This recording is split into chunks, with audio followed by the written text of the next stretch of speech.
ഉപ്പുതറ കുടുംബശ്രീയുടെ നേതൃത്വത്തിൽ വായ്പാ വിതരണം നടന്നു. കേരള സംസ്ഥാന വനിതാ വികസന കോർപ്പറേഷനുമായി സഹകരിച്ചാണ് വായ്പാ വിതരണം സംഘടിപ്പിച്ചത്. പഞ്ചായത്ത് പ്രസിഡന്റ് ഷീല രാജൻ ഉദ്ഘാടനം ചെയ്തു.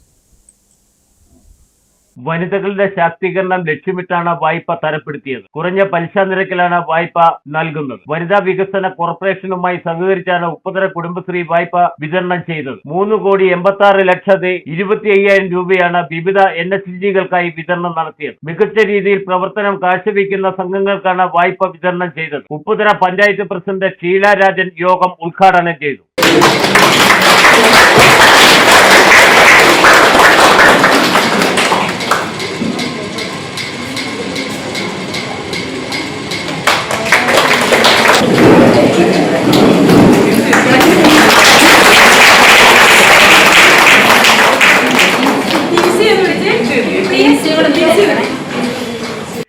യോഗത്തിൽ കുടുംബശ്രീ ചെയർപേഴ്സൺ ബിന്ദു സജീവ് അധ്യക്ഷത വഹിച്ചു. വൈസ് പ്രസിഡന്റ് രമണി രൂപേഷ് മുഖ്യ പ്രഭാഷണം നടത്തി. Vice chairperson Saraswathi Colson, panchayat അംഗങ്ങളായ അഡ്വക്കേറ്റ് ബിജു ചെമ്പളാവിൽ, ടി ശിവൻകുട്ടി, നിഷ പ്രദീപ്, മറ്റു പഞ്ചായത്ത് അംഗങ്ങൾ, CDS അംഗങ്ങൾ, അസിസ്റ്റന്റ് സെക്രട്ടറി S സുബിൻ എന്നിവർ സംസാരിച്ചു. Idukki vision news, Upputhara.